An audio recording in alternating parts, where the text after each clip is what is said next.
The question is, what is the Big Six? What are they? Who are they? Has it changed in these modern times? And are they about to be disrupted?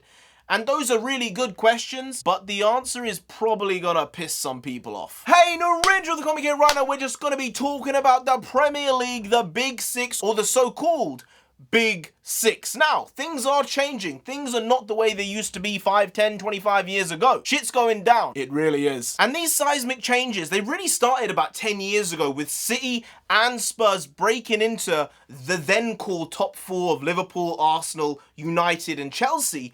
And these two teams really breaking up those top four and making sure they were inputted into this idea of a Big Six. You don't hear top four anymore in the same way it used to be 10, 12 years ago, because now the clubs are much closer than they ever were before then. Now there are half a dozen big clubs who genuinely can push for the title in any given season. Now, I know Spurs have not won it. They haven't won it, but they've come second once, they've come third a couple times, and they've got a handful of fourth place finishes. Whereas Man City just went and won it half a dozen times, you know?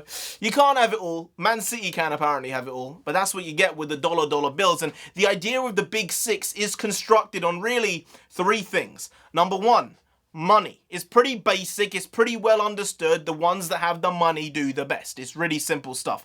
Two, brand awareness. Brand awareness is key here because that's what differentiates a team like Arsenal from a team like West Ham or Everton, because Arsenal has an idea of prestige, an idea of long-term heritage, and a name that is global. All the Big Six do to an extent. Spurs probably the least so out of all of them. Maybe Manchester City and Spurs are the ones because they're the laggards in this group in terms of how quickly they've attained their success. It's been relatively quick over the last decade as opposed to over the last 30 years. But brand awareness is something that shouldn't be overlooked, and I feel it is a lot of the time because people don't like the idea of something having a bigger brand, having a stronger fan base than other things. And I think that the only way you build that is through success, is through consistency, and most importantly, through being in European competition one way or another. And all of these six teams, all the Big Six, have managed to do it on most occasions. You get more eyeballs on you, you get to be in these competitions, you get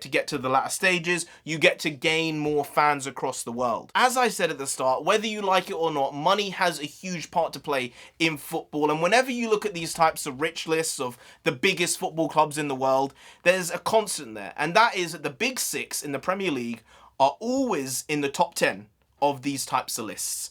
The next best team is normally Everton in most cases. And when you look at the market valuation of Everton compared to the lowest ranked Big Six team in Spurs, Spurs are worth upwards of 3 times of Everton on market valuation.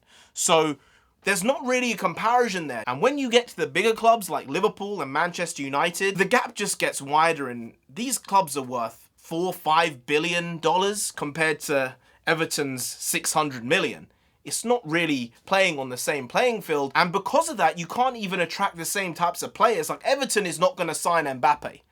United could maybe sign Mbappe. I don't think they are because he's doing pretty well at PSG. But really, when you look at someone like Haaland, is he going to go to Everton? No. Could he go to United? Yes. Could he go to City? Yes. Could he go to Chelsea? Yes. Could he go to Spurs? Probably not. Probably not.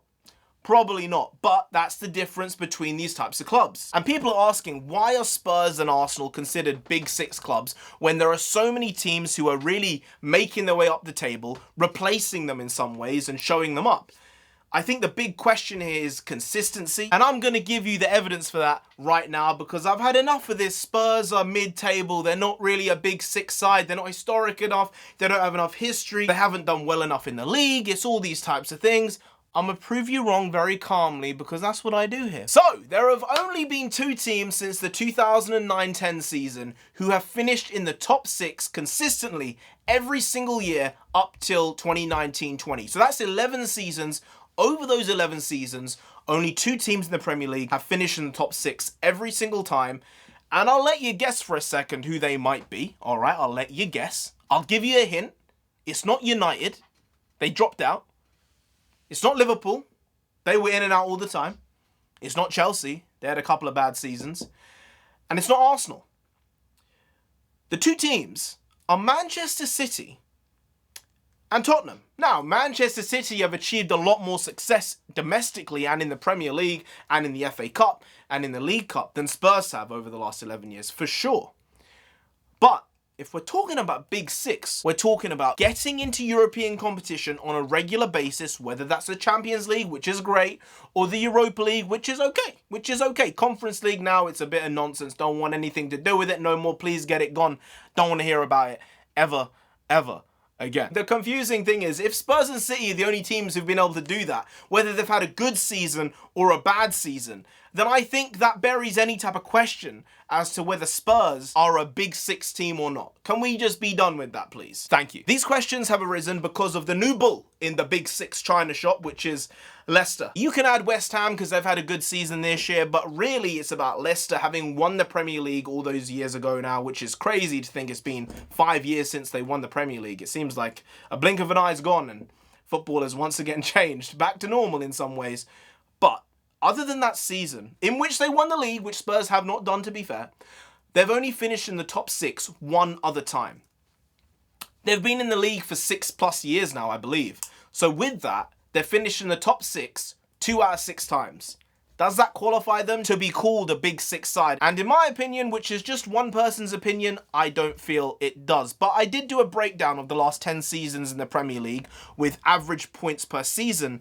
And I think it really does show the separation between the Big Six and everyone else. You're looking at this and you're saying, wow, City have really dominated in the past 10 years, more so than I think we really believe they have, because it's been amazing what they've been able to do and build over the last 10 years. They've got an average points per season of 82.6, which in a lot of seasons is enough to win the league. They are out way ahead of everyone else. Second place is United with 74.1 points per season. So I'm going to just do this simply and just round the numbers for everyone's sake here. So United have 74 points as an average, Chelsea have 73, Liverpool have 72, Arsenal and Tottenham both have 70, and after that you have Everton on 55 and Leicester on 54. Obviously with Leicester it's just the last 6 seasons average, not the overall 10 because they won in the Premier League. But I think that shows the difference. When you're talking about the Big Six, other than City, the average points per season is only 4 between 2nd and 6th place. I think that shows that's the Big Six. Because after that, there's Everton with 55 points a season and Leicester with 54. Last season, they had a good year. This season, they're also having a very good year. So that could be bumped up again over the next 3-4 years. And maybe in 5 years' time, we can say it's not a Big Six anymore and the teams might have changed. Maybe it's a Big 7, a Big 8. We might get to a Big 10 at one point or another, all right? But as of now, Big Six is the Big Six for a reason, because other than City, 2nd to 6th place, on average per points per season, there's 4 points between United and Tottenham, between 2nd and 6th. So I think that speaks for itself. I think we can rest this one, get it done, get it dusted. It's over. We know what the Big Six are. We know what the 7th place team is in Everton, and Leicester are probably the 8th place team. Anyway, guys, if you did enjoy this video, please like, share, comment, and subscribe to the channel down there. If you didn't, then what are you doing, boys, all right? Subscribe. It'll be great. It'll be really good. Do subscribe. Now, I've been NarendraTheComic. You've been Graham. We'll see you next time. That's tomorrow if you don't know, make a video every single day. Been doing it every day for over 1,000 days now. We ain't stopping till we get 10,000 subscribers. So do subscribe. Pop back again tomorrow for some more quality, shitty content. Because we're hashtag never know here. Just how it goes. Also bring the Bakwas. Bakwas means nonsense in Punjabi. And we also bring that. We do indeed bring that. Bring a lot, bring a little, do a lot, do a little. But we do indeed bring the quality shitty content on a daily basis. See you tomorrow. There'll be more shit. Because it's just what we do. See you then. Skadoosh.